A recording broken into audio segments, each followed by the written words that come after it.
आयुष्याचा अट्टहास करून प्रॉपर्टी कमवली, त्या बंगल्यामध्ये एका कोपऱ्यामध्ये आपला फोटो असतो.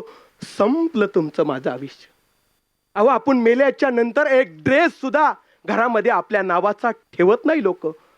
तुमचे वस्त्र, तुमचे अलंकार, तुमच्या आठवणी, तुम्ही जगलेली वेळ, तुम्ही केलेले कष्ट, तुम्ही कमवलेली माणसं, सगळं सगळं सगळं संपलं तुमचं आयुष्य. एक सेकंदामध्ये माणूस मरतो, एका सेकंदामध्ये. मग विचार केला आपण आयुष्यामध्ये कमवलंय काय. एवढं जर आपलं मृत्यू एवढा सहज आणि सोपा असन तर या अंतकरणाला विचारा. कधीतरी घरामध्ये बसल्याच्या नंतर एकटं डोळे मिटा आणि विचारा अंतकरणाला, मी माझ्या आयुष्यामध्ये कमवलं काय, काय कमवलं. कारण की माणसाचं अंतकरण माणसाला कधीच खोटं बोलत नाही. आपलं मन आपल्याला कधीच खोटं बोलत नाही दादा. हा आपलं मन आपल्याला कायम सांगत असतं आपण आयुष्यामध्ये पाप केलं का आयुष्यामध्ये पुण्य केलं. हे आपलं मन आपल्याला सांगत असतं. म्हणून या समाजामध्ये, या राष्ट्रामध्ये, या देशामध्ये तीच माणसं मोठी झालेली असतात ज्यांचं या समाजासाठी काहीतरी देणं लागतं, ज्यांनी या देशासाठी स्वतःचं रक्त बलिदान केले. अनेक थोर क्रांतिकारकांनी, अनेक राजांनी तुमच्या माझ्यासाठी रक्त सांडलं. स्वतःचा संसार तुमच्या माझ्यासाठी उद्ध्वस्त केला.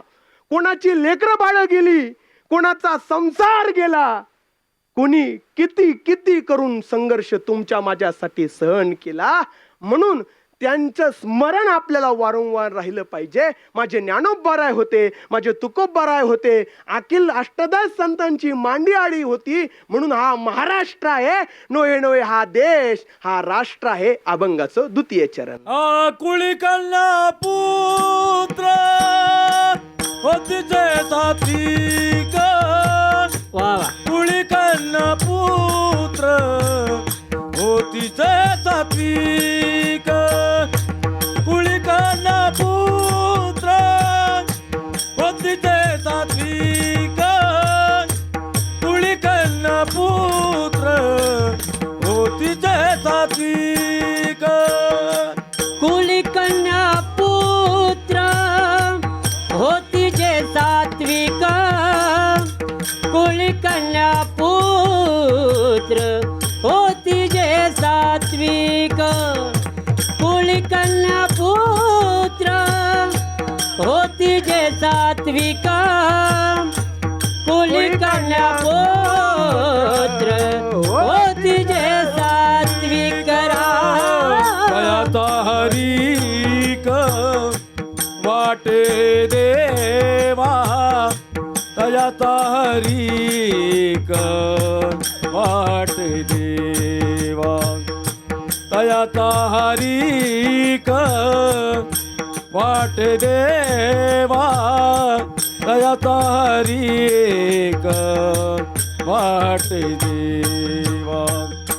कुळी कन्या पुत्र होती जे सात्विक, कुळी कन्या पुत्र होती जे सात्विक, कुळी कन्या पुत्र होती जे सात्विक, कुळी कन्या पुत्र होती जे सात्विक, कुळी कन्या पुत्र होतीचे सात्विक, दयाचा हरिक वाटे देवा, दयाचा हरिक वाटे देवा. कुळी कन्या पुत्र होती जे सात्विक, तयाचा हरिक वाटे देवा. जगद्गुरु तुकोबारायांनी अभंगामध्ये म्हणत असताना कोळी कन्या, आधी कन्येला काय दिलं? महत्व दिलं. आधी मुलीला जगद्गुरु तुकोबारायांनी महत्व दिलं. का दिलं? कारण की एका आईनं जर ठरवलं तर स्वराज्य निर्माण होऊ शकतं. एका आईनं जर ठरवलं तर ज्ञानोबाराय जन्माला येऊ शकतात. एका आईनं जर ठरवलं तर जगद्गुरु तुकोबाराय जन्माला येऊ शकतात. एका आईनं जर ठरवलं तर भगतसिंग, राजगुरू, सुखदेव अशी क्रांतिकारक मुलं जन्माला येऊ शकतात.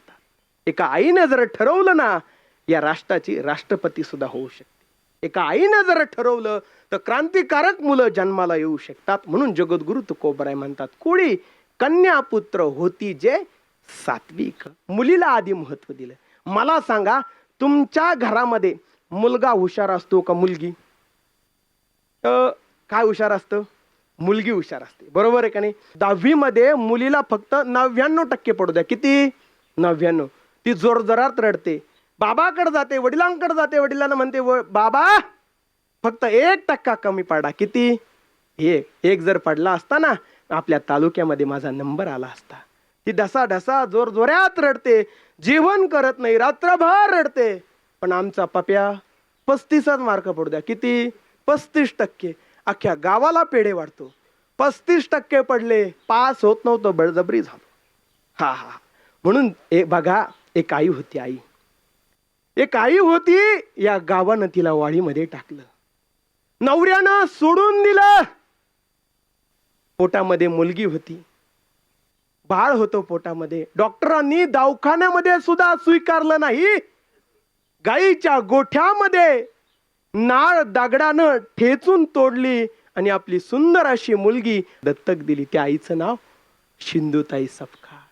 माई गेल्याच्या नंतर प्रत्येकाच्या मोबाईलवरती टेटस होतं, प्रत्येकाच्या मोबाईलवरती टेटस होतं.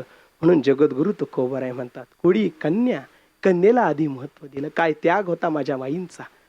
असंख्य अनाथ मुलांची आई माझी माई होती सिंधुताई सपकाळ. किती कमवलं खऱ्या अर्थानं माझ्या आईनं. बघा, एका आईचा संघर्ष किती असतो. 1 जानेवारी 1848 मुलींची पहिली शाळा सुरू होणार होती या मातीमध्ये. भिडेवाड्यामध्ये मुलींची पहिली शाळा भरणार होती म्हणून सावित्रीबाई फुले आणि ज्योतिबा फुले तयार होते.